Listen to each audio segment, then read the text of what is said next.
Paz, boa noite a todos.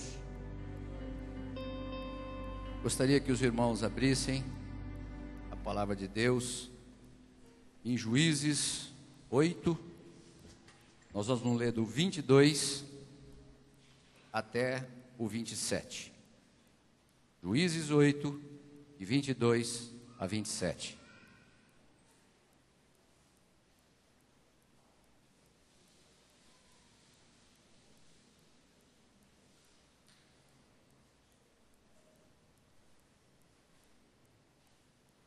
Amém? Todos acharam? Juízes 8, de 22 a 27. Diz assim, Juízes 8, 22. Então, os homens de Israel disseram a Gideão: domina sobre nós, tanto tu como teu filho, e o filho do teu filho, porque nos livrastes do poder dos midianitas. Porém, Gideão lhes disse: não dominarei sobre vós, nem tampouco meu filho dominará sobre vós. O Senhor vos dominará. Repita: o Senhor vos dominará. E disse-lhe mais Gideão: um pedido eu vos farei. Dai-me-vos cada um as argolas do seu pescoço, porque eles tinham argolas de ouro, pois eram ismaelitas. E disseram eles: de bom grado as daremos, e a estenderam uma capa, e cada um deles deitou ali uma argola do seu despojo.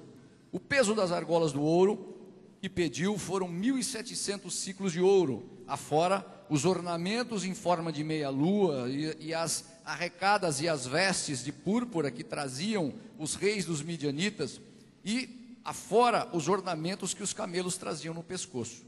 Deste peso fez Gideão uma estola sacerdotal, e a pôs na sua cidade, em Ofra, e toda Israel se prostituiu após ela. A estola veio a ser um laço a Gideão e a sua casa. Amém? Que a gente possa orar. Senhor, nós te bendizemos, glorificamos a ti, ao teu nome. Sabemos que tu és um Deus que quer falar conosco através da tua palavra, e sabemos que tu és um Deus que quer designar quais são os teus princípios, quais são os teus propósitos, Senhor. Nós queremos, ó Pai, dedicar a ti louvores, honras e glórias, e queremos também, no teu nome, na tua autoridade, te pedir para que tu venhas com o poder absoluto da tua unção, com o poder absoluto da tua palavra, Pai. Nós não queremos aqui falar coisas de homens, ou que tenha vindo só da nossa cabeça, do nosso intelecto, mas tudo aquilo que vem da tua graça, que vem do teu trono, que vem da tua unção, Senhor. Faça, Senhor, com que nós possamos traduzir o que aconteceu na vida de Gideão, para que possamos também usar pela nossa vida, Senhor, e poder produzir muito, muito, muito, Senhor, fazer muita coisa, Pai. Muitas vezes fazer aquilo que tu pretendes fazer, do pouco, fazer muito, do menos, fazer mais, do bom, fazer o excelente, Senhor. Glória te damos, no nome bendito de Jesus, já agradecido, Senhor, pela tua graça, e agradecidos pela tua unção. Amém e amém. Amém, meus irmãos? Aqui nós vamos ver uma situação em que Gideão, nós estamos praticamente no final do capítulo 8, e em Juízes nós vamos ver do capítulo 6 ao capítulo 8, contando a história de Gideão. Eu confesso a vocês que quando o Senhor me deu essa palavra, vocês podem perceber que nós começamos do final para o começo, e realmente alguma coisa dizia que a gente tinha que começar do final para o começo, e aqui é uma situação final da vida de Gideão, em que ele já conquistou muitas coisas, e às vezes a gente conquista muitas coisas, depois esquece o que a gente conquistou, ou muitas vezes a gente termina o ano, já que nós terminamos 2012 agora, estamos recomeçando 2013, esse é o terceiro culto de 2013, nós fizemos um domingo passado, outro quarto e outro hoje, e a gente vai vendo que Gideão está numa situação em que ele deve ter sido bem sucedido, porque o povo pede para que ele domine sobre o povo, e ele diz: eu não posso dominar sobre vocês, o Senhor é que domina sobre vocês, porque o povo tinha uma forte tendência a ter alguém dominando sobre eles, como os povos pagãos da periferia também eram assim, quer dizer, cada um tinha um rei, cada um tinha alguém dominando ali, eram os juízes que estavam governando o povo de Israel. Mas mesmo assim, ele diz: não, eu quero que você me domine. E ele diz: não, eu não posso dominar. O Senhor há de dominar a sua vida. O Senhor é o Senhor que vos domina. E nas minhas avaliações anuais, não é? Eu sempre fiz, ano a ano, eu coloquei diante do Senhor, eu fiz o balanço de tudo aquilo que no ano passado eu me propus a fazer, né, em todos os campos da minha vida, no físico, no mental, no espiritual, no social, no profissional, no financeiro, no familiar. E quando eu comecei a fazer o balanço disso, eu vi que algo diferente num dos campos da minha vida, no social, tinha acontecido, em que eu não consegui chegar nas minhas metas. Eu cheguei a 50% daquilo que o Senhor me propôs no ano de 2011. Isso começou a me inquietar de certa forma, porque eu disse: por que a maioria das coisas eu consegui no mínimo 70%, 80%, 85%, e eu consegui aqui só 50%? E comecei com o Senhor a me justificar, dizendo: eu tive pouco tempo, né? Eu, na verdade, quarta-feira eu faço isso, quinta eu faço aquilo, terça tem célula, né? Em segunda eu tenho aquilo, eu tenho reunião de liderança na terça, e fui pontuando. Mas percebi que a minha justificativa não era suficiente para o Senhor, e algo no meu coração começou a crescer. Eu vim para o texto de Gideão, eu comecei a ver o que aconteceu com Gideão, as justificativas de Gideão, que era um fazendeiro como a gente. O Senhor usa pessoas simples, que têm profissões simples, para poder determinar e para poder usar e para poder comparar com a gente, assim como usou Jesus, né, que é um carpinteiro. Ele gosta desse tipo de comparação. Ele usou aqui esse fazendeiro, que é Gideão, para poder verificar o que a gente poderia fazer, porque a gente sempre tem a tendência de falar que nós temos pouco na nossa mão. E o Senhor me deu o tema, e o tema que nós vamos falar é como fazer muito com o pouco, como fazer mais com o menos, como fazer o excelente com o bom. Às vezes nós só temos o bom e não conseguimos chegar no excelente. Como que nós podemos efetivamente usar o pouco que muitas vezes o Senhor coloca na nossa mão, para traduzir no muito que o Senhor tem para cada um de nós? E comecei a verificar a vida de Gideão, fui para o capítulo 6, e nós vamos tentar recorrer um pouquinho, discorrer do capítulo 6 até o 8, para a gente chegar naquele ponto que nós lemos agora, amém? Mas antes disso nós temos que falar um pouquinho da vida de Gideão, contar um pouquinho a história, para que a gente tenha tempo suficiente. Hoje a gente tem ceia, né?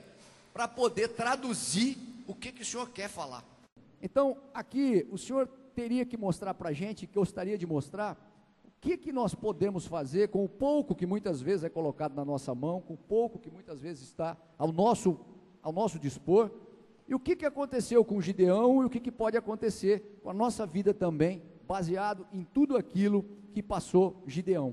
Então, Gideão era um fazendeiro, era um homem que produzia o fruto da terra, e que na maioria das vezes, eles estavam tremendamente atormentados, tremendamente perseguidos pelos midianitas. E naquela época, não é como hoje, que tinha às vezes 2 cultivos no ano, por causa da irrigação. Naquela época era um cultivo para o ano, e toda vez que eles cultivavam alguma coisa, todas as vezes que eles produziam alguma coisa, esses inimigos vinham da periferia, ajuntavam como gafanhotos, como diz a Bíblia no capítulo 6 de Juízes, e roubavam literalmente toda a sua produção. Aquilo que eles produziam com tanto sacrifício o ano todo, eles roubavam, eles tomavam da mão de Gideão e de toda a sua família e de todo aquele povo. E às vezes nós estamos fazendo isso ano a ano, e não estamos percebendo que muita coisa da nossa vida tem sido roubada, muita coisa da nossa vida tem sido ceifada, muita coisa daquilo que o Senhor coloca na nossa mão, nós não estamos sabendo aproveitar exatamente tudo aquilo que Ele tem colocado, todo o seu potencial.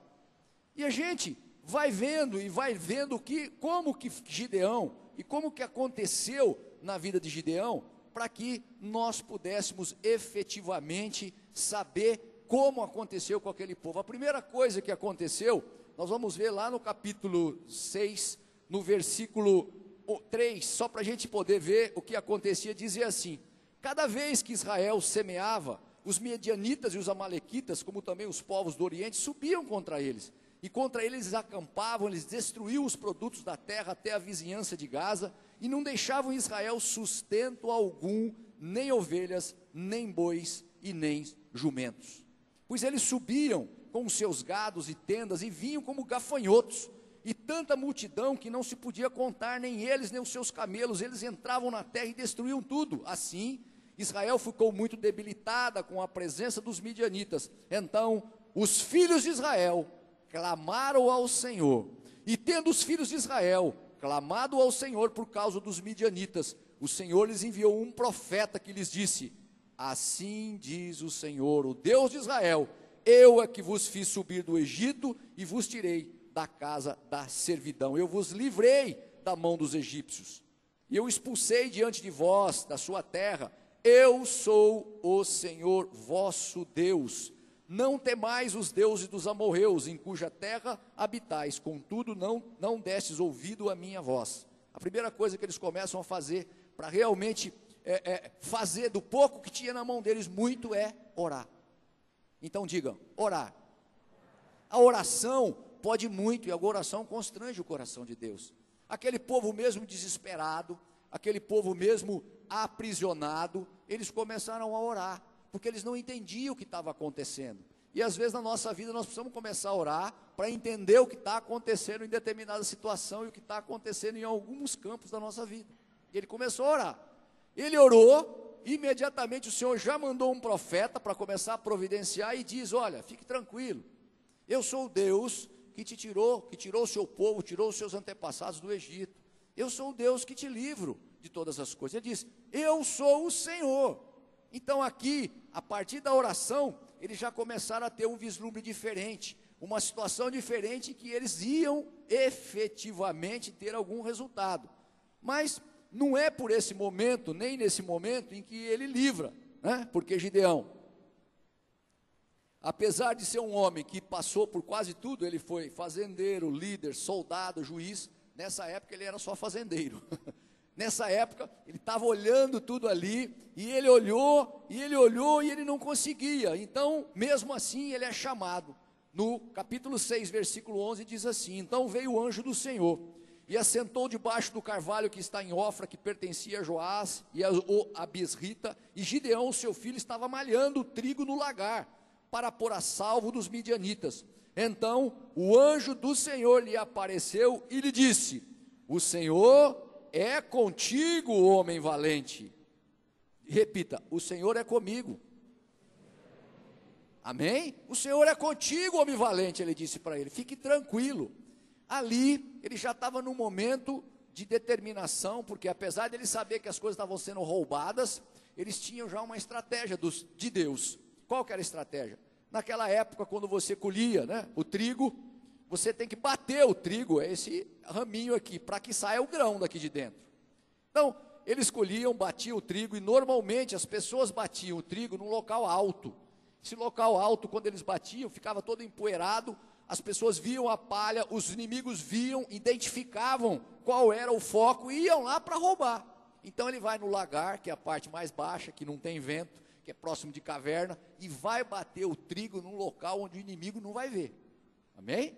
Ele já começa a ter algum discernimento. O Senhor vai lá, vai escolher esse homem, que é um agricultor, que é um fazendeiro, mas que já está fazendo alguma coisa para se livrar daquele cativeiro, para se livrar daquela escravidão, porque tudo que ele produzia, eles iam lá e roubavam. Então ele já começa a ter um discernimento diferente, ele já começa a fazer algo, clamando a presença. Então o anjo do Senhor, 6:12, apareceu e lhe disse: o Senhor é contigo. E respondeu Gideão: ah, Senhor, o Senhor é conosco, por que nos sobreveio tudo isso? Ele já começa a reclamar, amém? Ele já começa, apesar do Senhor estar dizendo que é com ele.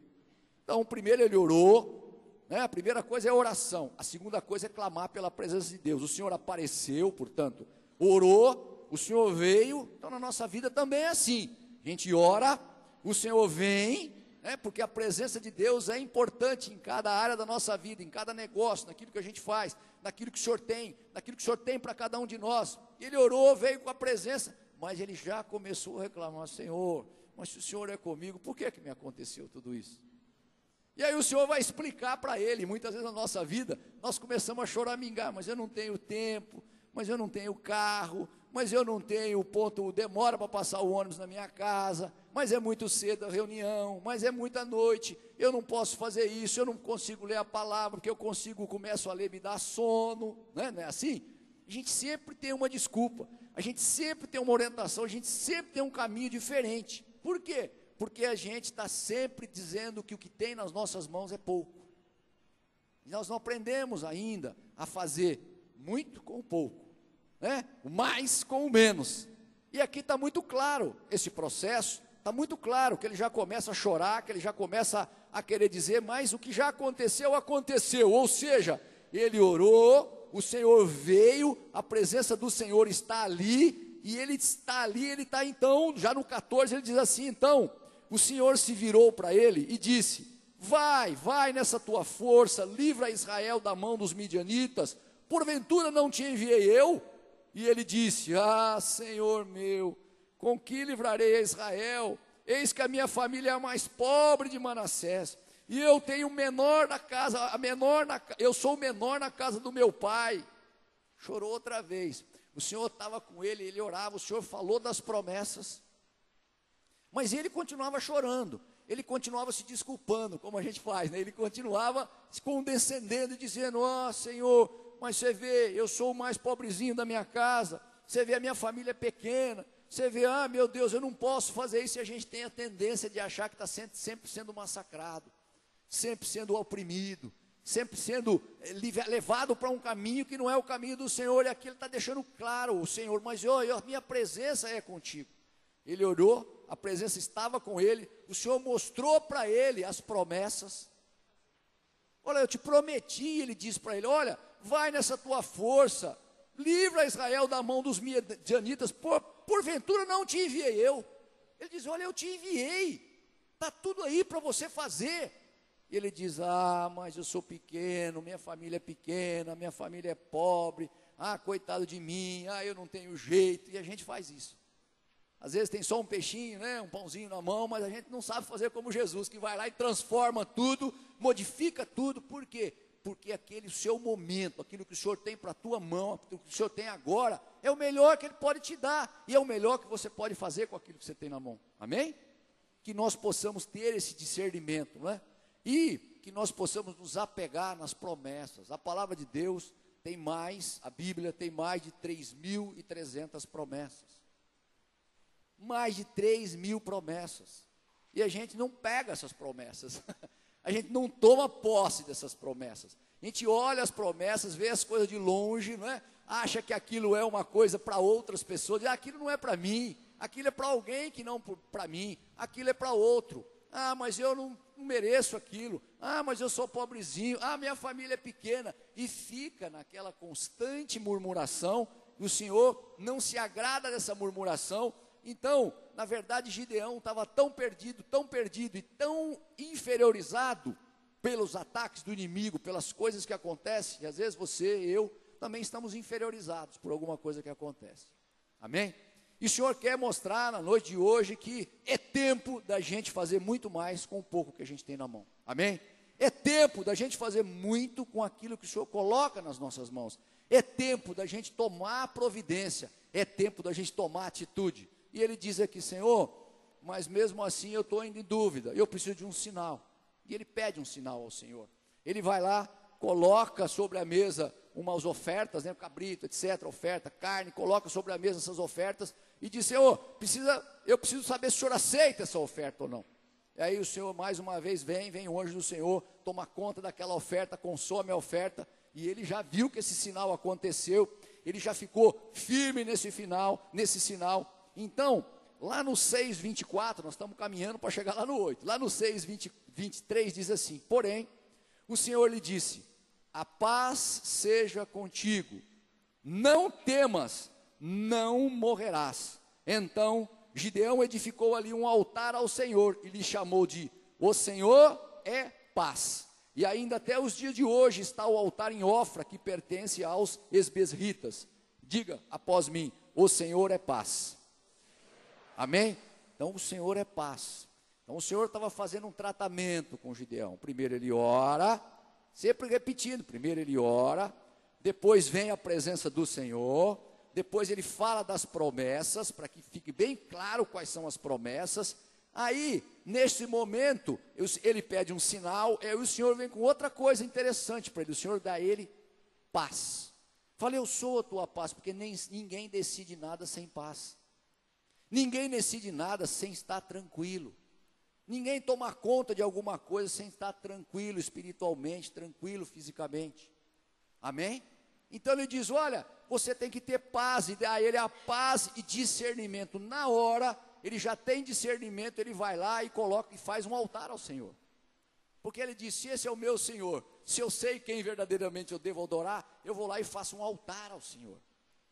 Ele teve discernimento começa a vir na vida dele, de tal forma que lá no 27 diz assim, 6:27, então, Gideão tomou 10 homens dentre os seus homens, seus servos, e fez como o Senhor lhe disse. Repita, fazer como o Senhor disse. Tem toda a diferença fazer como o Senhor disse. E não como a gente acha, e não como a gente imagina, e não como a gente quer. Fazer como o Senhor disse. O Senhor disse, é para ser feito como o Senhor disse. Deus é um Deus teocrático, não é democrático. Democrático é coisa de homens. Deus é teocrático. Ele disse, nós devemos fazer. Então disse, fazer como o Senhor disse. E ele disse, então Gideão, ele fez como o Senhor disse, temendo ele, porém, na casa de seu pai, e os homens daquela cidade, não fez de dia, mas fez de noite. O que o Senhor pediu para ele? Ele viu que o pai dele estava adorando outros deuses, e ali ele estava fazendo imagens a Baal, que é um deus pagão, não é? E ele vai lá e diz, Gideão, você vai precisar destruir isso aqui.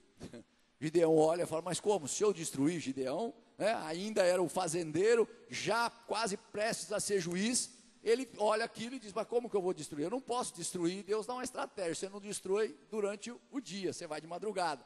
Ele foi de madrugada e destruiu aqueles deuses, quer dizer, ele realmente obedeceu o que Deus pediu, amém?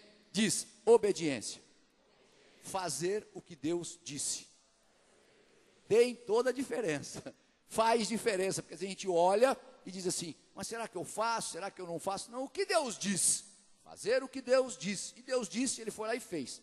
Ele acabou de fazer, quando Deus disse assim, naquele dia, passou a ser chamado Jerubaal, porque foi dito, Baal contenda contra ele, pois ele derrubou o seu altar.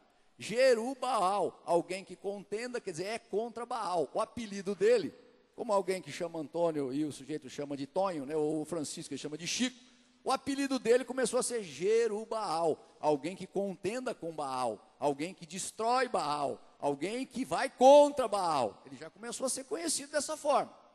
Imediatamente, quando ele começou a ser conhecido aqui, Gideão está subindo, está crescendo. No 6:34 diz assim, então o Espírito do Senhor revestiu a Gideão, o qual tocou a rebate, e as biesritas se ajuntaram após ele. Diga, o Espírito do Senhor revestiu a Gideão. Amém? Revestimento do Espírito. É um processo. Começa com a oração, a presença do Senhor vem, as promessas do Senhor começam a vir sobre a sua vida, ele vem e mostra tranquilamente que a paz e o discernimento há somente no Senhor, e aí depois vem o revestimento do Espírito Santo, amém? Naquela época era muito complicado para buscar o revestimento do Espírito Santo, por quê? Essa época é antes de Jesus, portanto Jesus não havia deixado o seu Espírito aqui. Quando a gente vem, aceita Jesus como o Senhor, ele já vem fazer morada, assim, no outro dia você já começa a orar diferente, já começa a ver as coisas acontecendo. Naquela época não era assim, você precisava de todo um ritual, de todo um caminhamento para o Senhor outorgar, mas naquele dia o Senhor vai e outorga a Gideão o revestimento do Espírito Santo. Então na sua vida e na minha vida, não vá para nenhuma batalha, não vá para nenhum campo de batalha sem o revestimento do Espírito Santo, amém?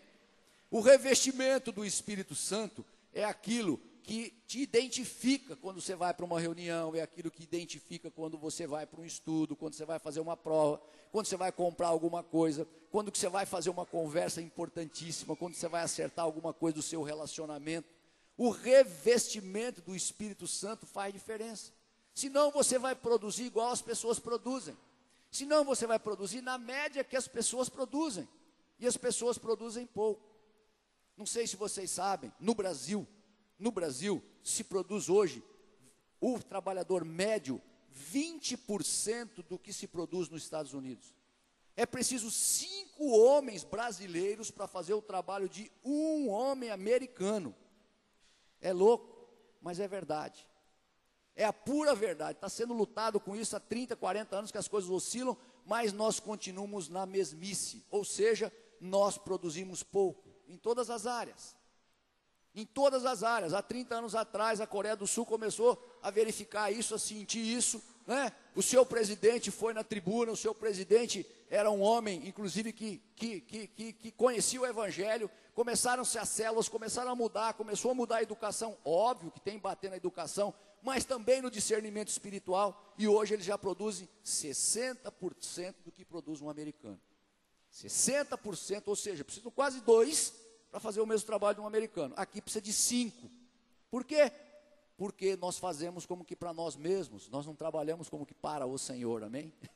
Você não está satisfeito com o que você está fazendo, você acha que você tem pouco na sua mão, você acha que você está recebendo pouco no teu trabalho, e você faz pouco. Portanto, como se a gente trabalhasse como a Bíblia diz, como o Senhor disse, fazei como se ao Senhor. Fazei como se estivesse fazendo ao Senhor, não a quem, não a homens, não a pessoas, mas fazei como se estivesse fazendo ao Senhor. Quando você faz como se estivesse fazendo ao Senhor, é diferente. Nós começamos a fazer por algo muito maior, e aí você produz muito mais. Amém? Porque o homem é falho. O homem, ele tem as suas deficiências. E Gideão não era diferente, mas quando ele é revestido do Espírito, ele começa a ter um novo caminhar, ele começa a ter uma nova partida, ele começa a ter uma nova visão, ele começa a ter um novo sentido. Então aconteceu tudo na vida dele. Ele sentiu, ele também era oprimido, também acontecia coisas na vida dele, mas ele orou, se posicionou, o Senhor mostra as promessas, o Senhor vem, dá paz, discernimento, e nesse momento reveste do Espírito. Mesmo assim, ele precisava de mais. O Senhor manda ele travar uma batalha, e ele fica muito preocupado e diz, eu não posso ir, Senhor, porque ele queria mais sinais. E a gente é assim, a gente quer ver coisa. E Gideão não era diferente, Senhor, eu preciso de sinais. Ele vai lá, coloca um velo de lã no orvalho à noite, diz, Senhor, se no dia seguinte todo o resto estiver seco, esse velo aqui estiver molhado, essa passagem é famosa, mas está no meio, nós vamos falar para poder chegar até o capítulo 8. Então ele diz, Senhor, se esse velo aqui estiver molhadinho, o resto tudo seco, eu sei que o Senhor está comigo, eu sei que o Senhor está nesse negócio, eu sei que o Senhor me considera mesmo um guerreiro do Senhor, eu sei que eu vou adiante e vou eliminar os meus inimigos. Ele chega de manhã, está lá, o velinho está lá, todo molhadinho, ele espreme aquilo, enche uma taça, um copo, mas ele olha para aquilo e fala, mas será? Ele tem dúvida. E nós temos isso no nosso dia a dia, nós temos dúvida, será? Pô, será que não ventou à noite, só não ventou aqui? Será que não secou o resto aqui? A gente fica conjecturando. Será que não secou o vento, veio a sudoeste, a oeste, secou aqui, eu não consigo ver? Senhor, será que eu não vi? Será que o resto ficou coberto? Não ficou coberto, você fica naquela dúvida, naquele diletantismo, não é? Naquela elucubração tremenda, e na verdade ainda não há, e mesmo assim o Senhor foi paciente com Gideão, nem sempre ele tem essa paciência com a gente, amém? Gideão olha tudo aquilo e ainda fica em dúvida, Senhor, mas será que eu vou ser um vitorioso? Será que o Senhor realmente está comigo? Agora eu vou fazer ao contrário, eu vou colocar o velo outra vez ali, nós vamos esperar o vinho, o orvalho, e agora o velo tem que ficar sequinho, o resto tudo molhadinho, né? Agora é o contrário, o Senhor vai lá, mostra para ele aquele sequinho, o resto tudo molhadinho, ele levanta de manhã, ô Senhor, obrigado Pai, obrigado, agora na terceira sinal eu estou firme, Senhor, agora eu sei que realmente o Senhor é aquele que vai me conduzir, e começa a jornada. Porque lá atrás o Senhor já havia chamado para que ele combatesse aquelas pessoas que estavam comendo, os amalequitas, né? Todos aqueles povos que estavam subindo contra eles, os amalequitas estavam subindo, os povos do Oriente, o Senhor estava lá contra ele e disse: ó, você vai combater aquele povo. E era muita gente. Gideão está fazendo toda essa encenação, porque às vezes o Senhor coloca um sonho no teu coração, o Senhor coloca um sonho na tua mente, que é muito grande. E você olha e não acredita naquilo, mas Senhor, é muito grande, é muita coisa. É como diz o outro, é muita areia para o meu caminhãozinho, não é isso? Eu não consigo levar tudo isso. O Senhor estava mostrando um negócio muito grande. Ele tinha que combater simplesmente em torno de 160, 165 mil homens. É isso que ele só tinha que combater esse tanto de gente. E ele olha aquilo como humano, como gente que faz conta e fala 165 mil homens. Ele vai lá, né, e levanta um exército simples, um exército de 32 mil homens. Já que eu sou um guerreiro do Senhor, 32 mil homens, eu acho que consegue combater 165 mil homens. Não é possível. E ele levanta e vai. Já no capítulo, já estamos entrando no capítulo 7, o Senhor diz assim: então, Jerubaal, que é Gideão, ele se levantou de madrugada e todo o povo com ele estava se acampando, e disse o Senhor a Gideão, no 2, é demais o povo que está contigo. Olha Gideão, ele vai lá, faz, mas Senhor, eu fiz tudo, olhei, o Senhor me deu o sinal, falou: Gideão, é demais o povo que está contigo, Gideão, para que eu entregue os midianitas nas tuas mãos. Israel poderia se gloriar contra mim, dizendo: a minha própria mão me livrou. Então cuidado, muitas vezes o Senhor quer te mostrar que não é o poder das tuas mãos, não é o poder dos teus bens, não é o poder do teu intelecto, não é o poder da tua força, não é o poder da quantidade de homens que está com você, não é o poder da tua eloquência, não é o poder da tua sapiência que vai te livrar. Quem vai te livrar é a mão do Senhor. Ele diz: olha, se eu levar tudo esse povo para lá e eles ganharem, eles vão dizer que eles é que realmente combateram e ganharam do inimigo, e eu não quero isso. Eles precisam ter uma lição, eles precisam saber quem é que está contigo, amém? Ele não falou assim: eu vou com você, homem guerreiro, eu sou a tua força. O Senhor já não tinha falado? Ele quer comprovar isso. E Gideão, agora ele está obediente, está firme, e ele diz: tá bom, Senhor, vamos ver. E ele diz para Gideão: apregoa, pois aos ouvidos do povo, dizendo: quem for tímido e medroso, volte e retire-se. Repita: tímido e medroso, volta e retire-se. Amém? Cuidado, porque a timidez e medo não combinam com as coisas de Deus. Muito medo e muita timidez não combinam com as coisas de Deus. Se Deus deu o sinal, se Deus deu o caminho, cuidado com os tímidos e medrosos. Ele diz: Gideão, vamos verificar e falar que os tímidos e os medrosos não poderão combater.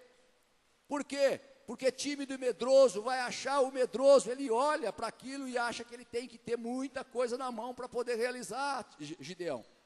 E vai, tímido, disse mais o Senhor a Gideão. Ele aí vai lá, volta e diz assim: da região montanhosa de Gileade, então voltaram do povo 22 mil. Dos 32 mil, 22 mil se julgaram tímidos e medrosos e voltam. Gideão só ficou com 10 mil. Tinha que combater em torno de 165 mil pessoas. Ele só ficou com 10 mil. E Gideão já devia estar satisfeito. E às vezes você está satisfeito, não é bom? Com aquilo que você tem. O Senhor vem e vai tirar mais um pouquinho para mostrar que com aquilo que Ele vai te dar vai ser suficiente para combater o inimigo. E ele disse, Gideão, mais uma vez, agora disse mais o Senhor, no 7,4. A Gideão: ainda há povo demais, Gideão. Mas olha, Gideão devia estar perguntando: mas Senhor, eu fiz tudo o que o Senhor pediu. Eu fui lá, fiz as coisas que deviam ser feitas, agora estou com 32 mil, vai lá, você me manda tirar os tímidos e medrosos, eu só estou com 10 mil. E ele insiste: ainda há povo demais, faze descer as águas, e ali eu provarei que aquele a quem eu te disser estará indo contigo. Esse contigo irá, porém, todo aquele de quem eu te disser, esse não irá. E ele diz, né, no 5 ele vai dizer que aquele que descesse e lambesse a água, como um cachorro, ou seja, estava com a arma, estava com a armadura, não desprezasse nada, se agachasse, deitasse e lambesse a água, esse iria com ele. E aquele que colocasse as armas do lado, tal, descesse, ia lá com a mãozinha, quer dizer, despreparado, ele ia, o inimigo vindo atrás, ele não percebia, ele ia ali, agachadinho, pegar esse, você vai desprezar. E para tristeza de Gideão, 9.700 pessoas fazem assim. Só 300 pessoas verdadeiramente se debruçam como cachorro, segurando a arma, sabendo que o inimigo estava à porta, e não abre mão de vigiar, não abre mão de estar firme. E ele diz: Gideão, despreza os 9.700. Gideão deve olhar aqui e falar: mas Senhor, eu já tinha só 32 para 165, 22 já foram embora. E agora o senhor quer que eu despreze mais 9.700, eu vou ficar com 300. E o Senhor diz: Gideão, é só 300, né? E ele diz aqui: então disse o Senhor, com esses 300 homens que lamberam a água, eu vos livrarei e entregarei os midianitas nas tuas mãos, pelo que a outra gente toda se retire, cada um para o seu lugar. Amém? E aí o Senhor quer falar com você, quer falar comigo, como falou comigo primeiro nessa palavra, Ele quer falar com você. Às vezes nós nos intimidamos diante do problema, e muitas vezes o Senhor quer mostrar que Ele que é o Senhor da sua vida, que Ele que é o Senhor da sua casa, que Ele que é o Senhor do seu negócio, Ele vai conduzir as coisas de forma diferente. Você é uma pessoa diferente, eu sou uma pessoa diferente.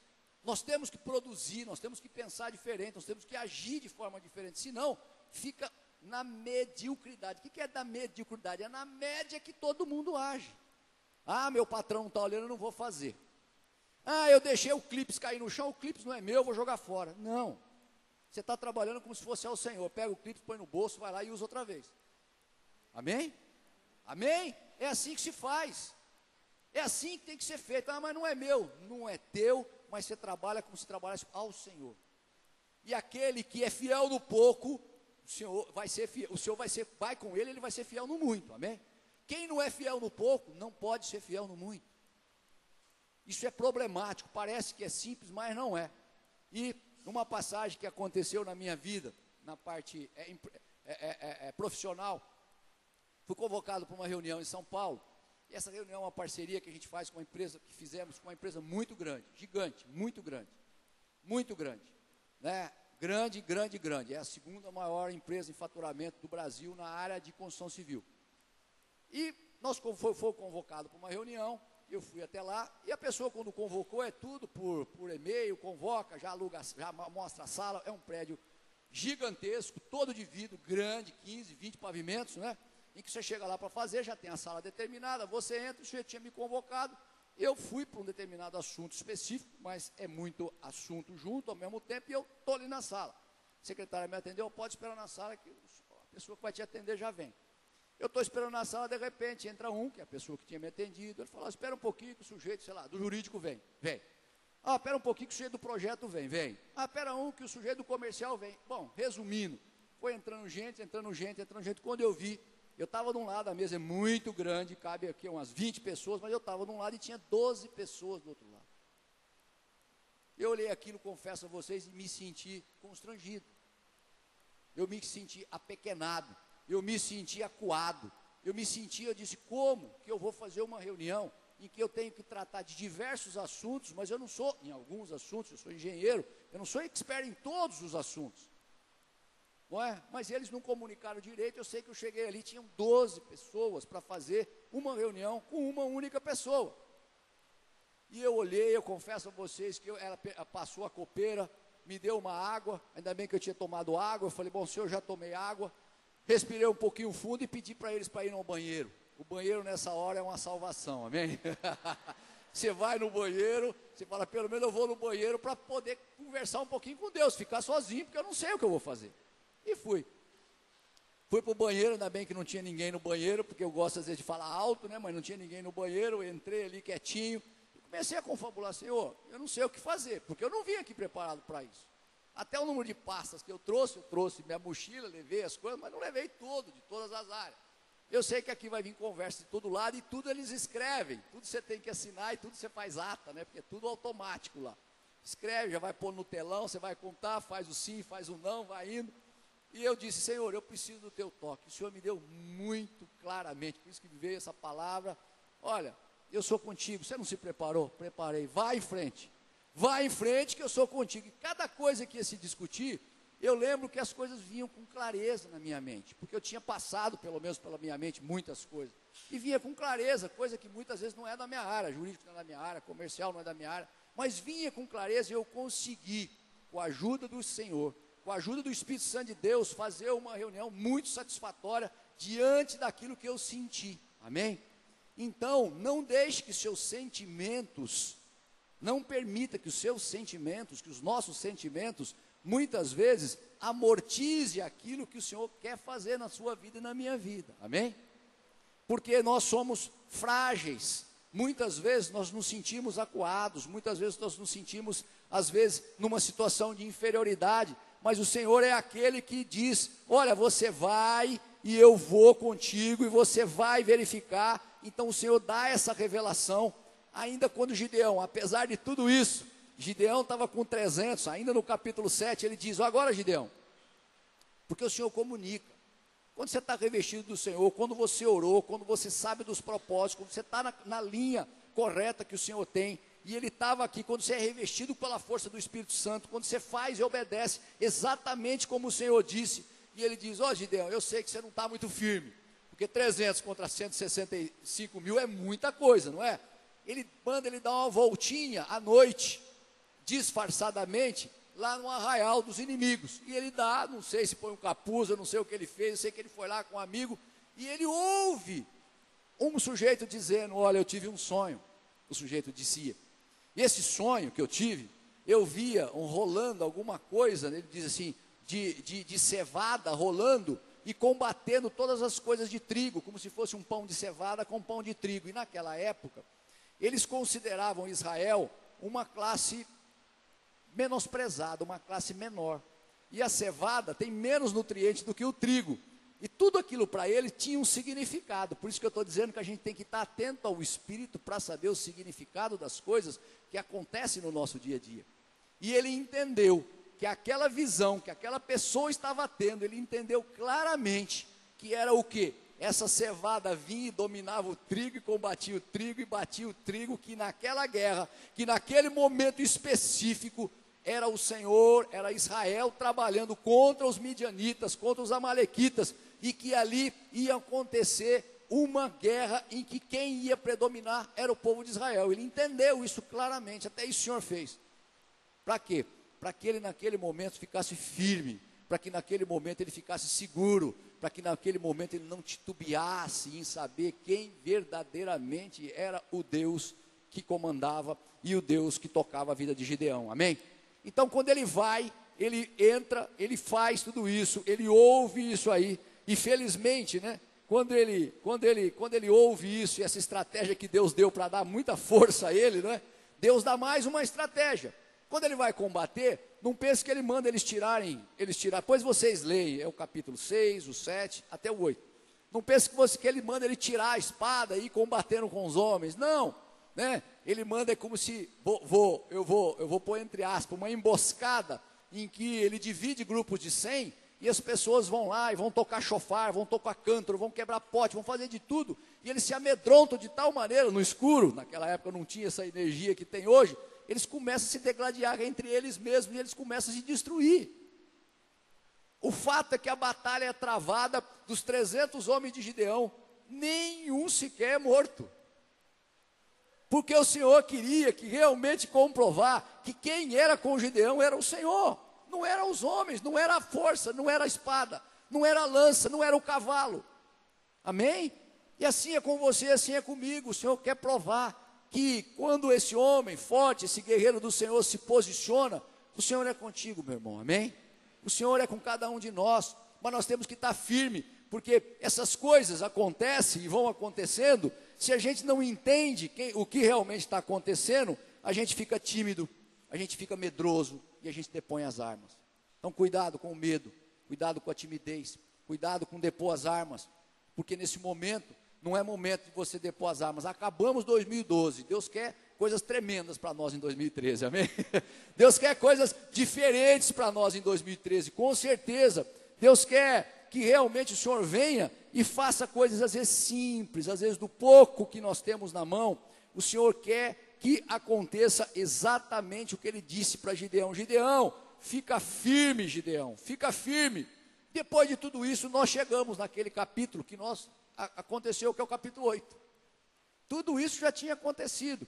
Portanto, o povo já estava confiante, o povo já estava tranquilo, já havia vencido, não é? Os midianitas, os amalequitas, todos já tinham sido derrotados.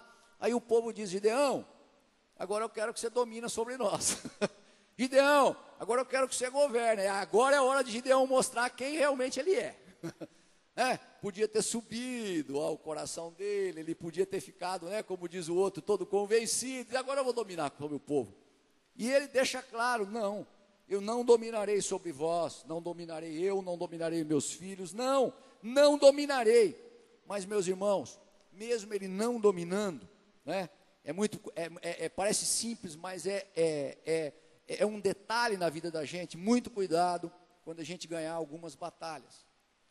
Muito cuidado, que você ganhando algumas batalhas, nós temos a batalha final, que é a vinda de Jesus, e a gente ir lá liderar com o Senhor e governar com o Senhor. Cuidado, até lá, quando a gente ganhar alguma batalha, não depõe as armas.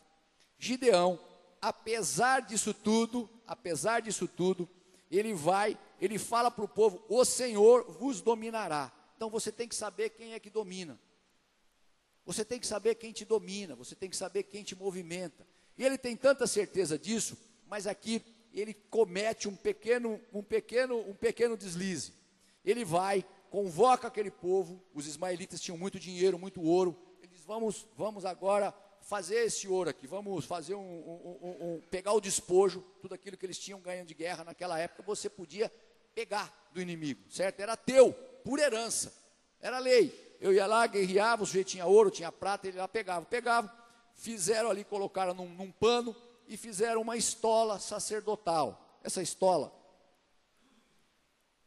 não é muito diferente dessas estolas que você vê hoje em alguns padres, em alguns bispos, Você vê aquela estola, e aquela estola pequenininha que mulher usa muitas vezes em casamento, aquela é pequenininha. A estola sacerdotal era grande, e até o pé era grande, até ele fez tudo isso de ouro. Tudo isso ele fez de ouro.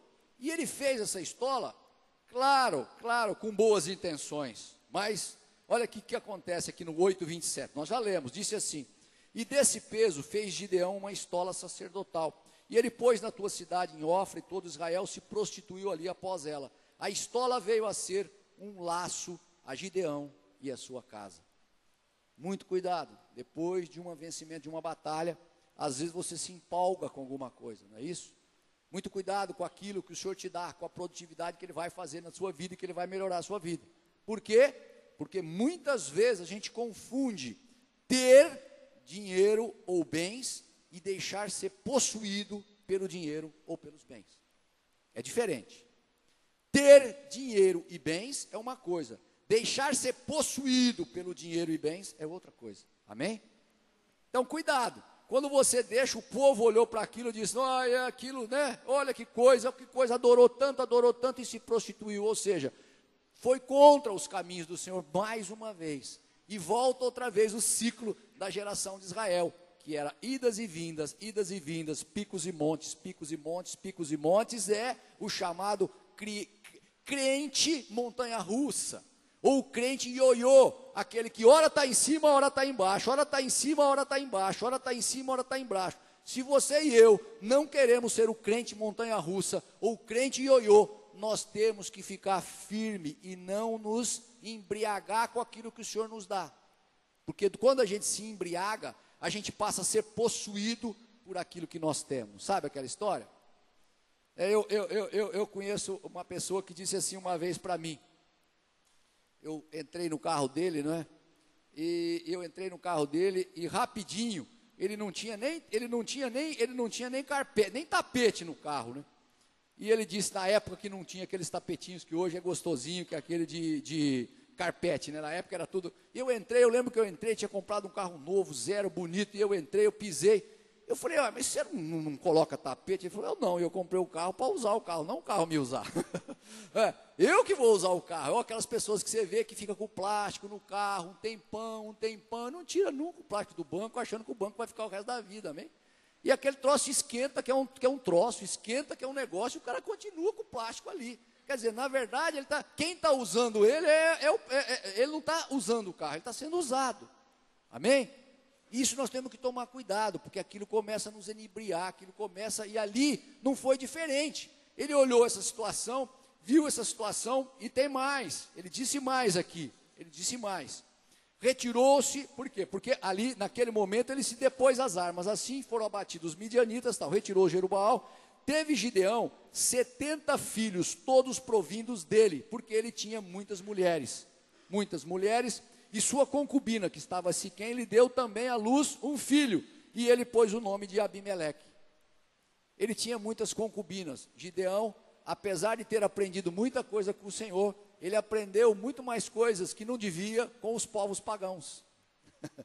Os povos da periferia, que ali os povos tinham muitas concubinas. E no ter muitas concubinas, ele teve muitos filhos, né? Muitos filhos com muitas concubinas, muitos problemas. Abimeleque vai lá, de tal maneira que quando acaba essa fase, Gideão morre, Abimeleque vai lá e mata todos os seus irmãos, só para tomar, para liderar sobre esse povo. Acaba praticamente com a dinastia de Gideão. Por que nós contamos tudo isso? Para dizer que nós, nas determinadas batalhas que nós vamos ter, nós não podemos perder o foco. Nós não podemos depor as armas.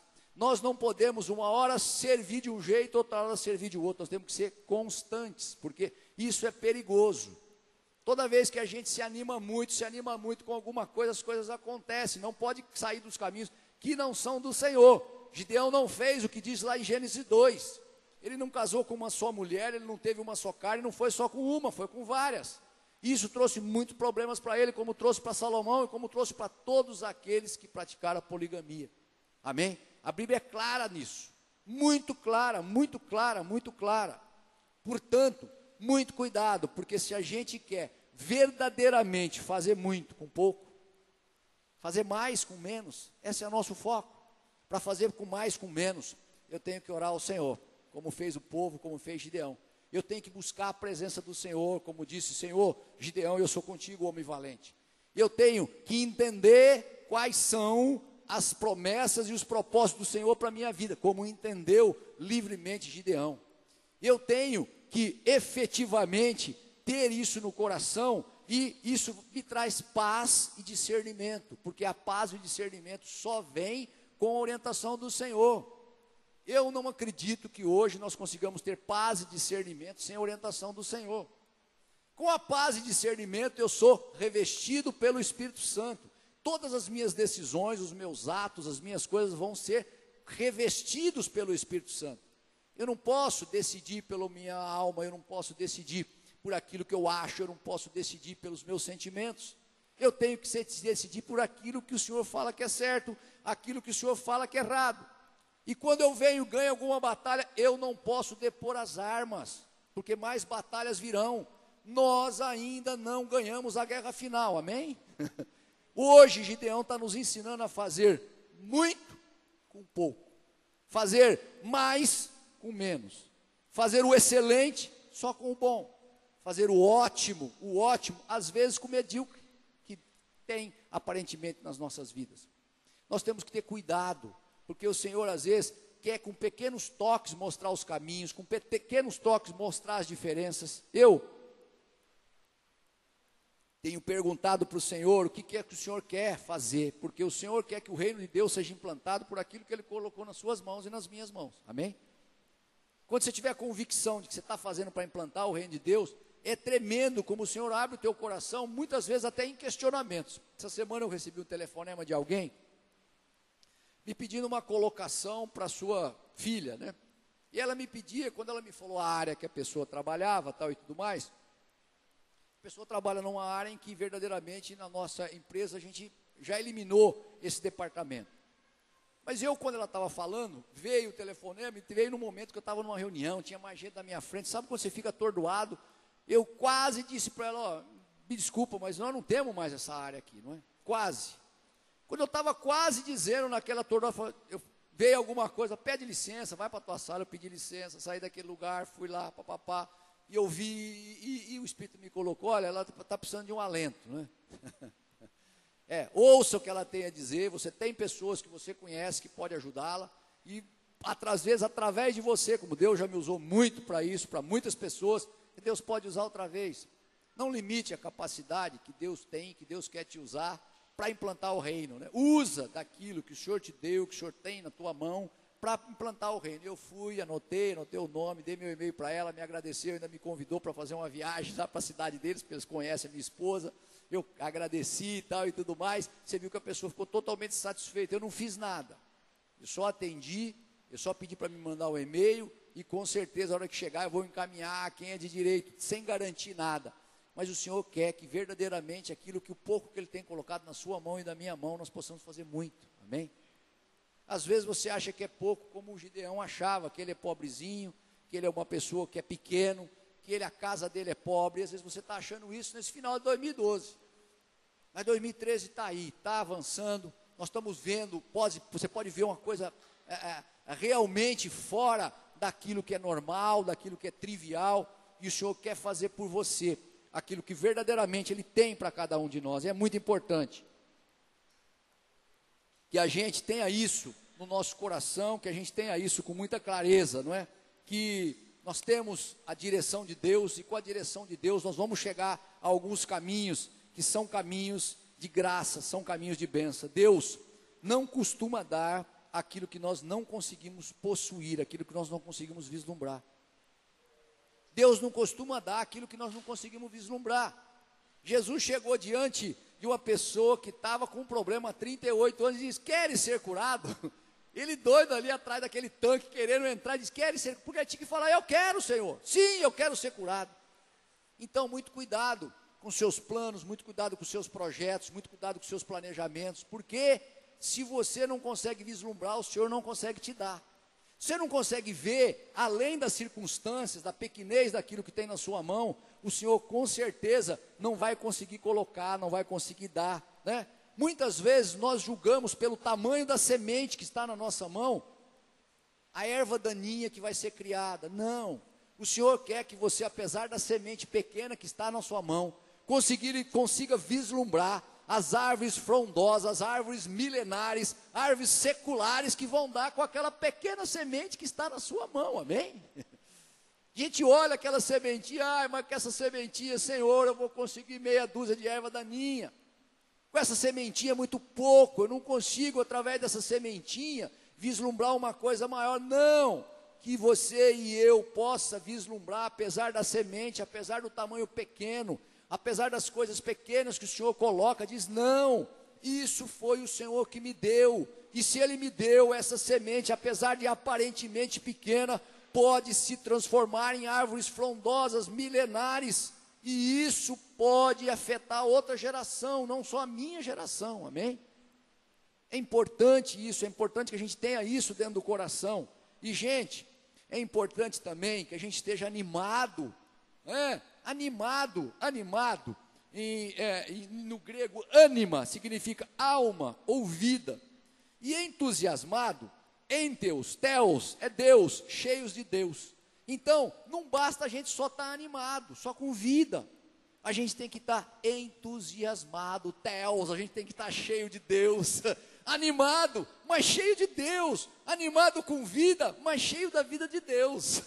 Se a gente não tiver esse tipo de coisa, não pedir esse tipo de forma, nós vamos estar simplesmente só animado, e Deus não quer que a gente esteja só animado, a gente quer que a gente esteja animado e entusiasmado, amém? Que você possa, através do exemplo de Gideão, que eu possa fazer muito mais com menos, fazer o ótimo só com o bom, fazer o excelente às vezes com o trivial, porque Deus quer isso da sua vida. Não perca o foco, ore, busque a presença do Senhor, com a oração vem a presença do Senhor, com a presença do Senhor vem a convicção das promessas do Senhor, com a convicção do Senhor, a paz e o discernimento vem no teu coração, com a paz e o discernimento, a força do Espírito Santo vem e domina. Não deponha as armas, fique firme, jamais deponha as armas, e tenha certeza de quem é que domina. O Senhor é que domina. Não permita ser dominado, não permita ser possuído. Ter dinheiro é bom, ter dinheiro e bens é bom, mas é diferente de deixar ser possuído, amém? Muito cuidado, isso é o que Deus quer falar, é o que Deus quer levar. Vamos orar, que nós temos ainda a nossa ceia. Eu gostaria de chamar os levitas aqui, para poder já ir se preparando, enquanto a gente ora, depois nós vamos fazer a ceia, amém? Que você pudesse ficar de pé, nós vamos orar um minutinho, até mesmo para a gente dar uma sacudida nas coisas que o Senhor quer e que o Senhor tem, e que você tenha muita certeza daquilo que nós oramos, daquilo que nós vamos fazer, e que você possa, nesse ano de 2013, estar bem focado, né, nos propósitos do Senhor, porque Ele quer fazer da tua vida e da minha vida, muito mais além do que nós imaginamos, do que nós pedimos, ou do que nós possamos, na nossa vã filosofia, poder alcançar, amém? Que você possa ter essa certeza dentro do teu coração. Coloca a mão no seu coração, nós vamos orar, coloca a mão no seu coração.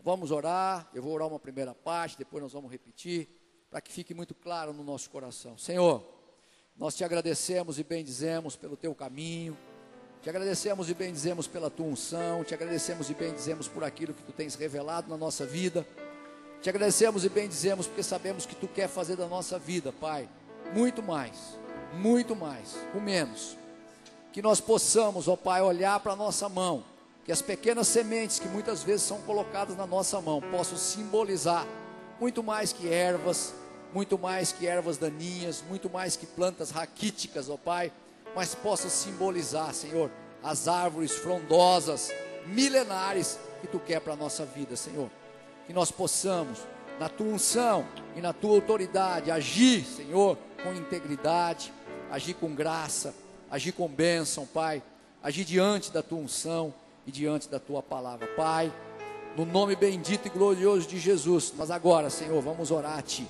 eu vou falar e vocês repetem, aquele que está com o coração tranquilo, que acha que isso é o propósito de Deus para a vida dele, amém?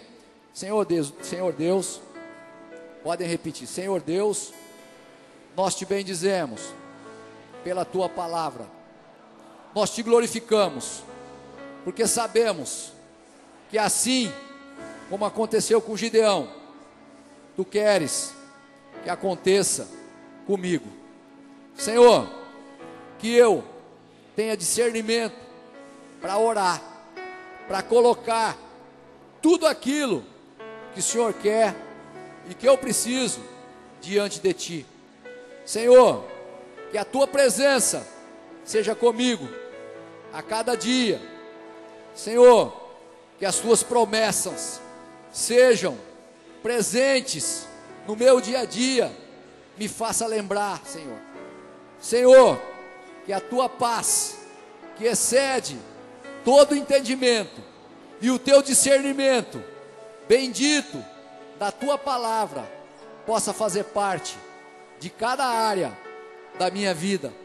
Tome conta, Senhor, dos meus bens, tome conta da minha casa, Senhor, que o Seu revestimento do Teu Espírito há de ser sobre mim a cada dia, e hoje eu declaro, sabendo que o Senhor é o meu Deus, é o meu guia, é o meu mestre, é o meu dono. Sê comigo, Senhor, que eu possa ter ânimo, possa ter entusiasmo, além, Senhor, desse ânimo, que eu possa ter esse entusiasmo e ser cheio da vida que vem de Deus, que fez os céus, que fez a terra, e fazer muito mais com menos, fazer o ótimo com o bom, fazer do medíocre o excelente. Te agradeço, te bendigo e glorifico o Teu santo nome, amém e amém. Palmas ao Senhor. O Senhor é guia, o Senhor dirige, o Senhor move a tua vida, o Senhor conclama na graça, na unção e na fidelidade do Senhor. Amém, amém. e amém.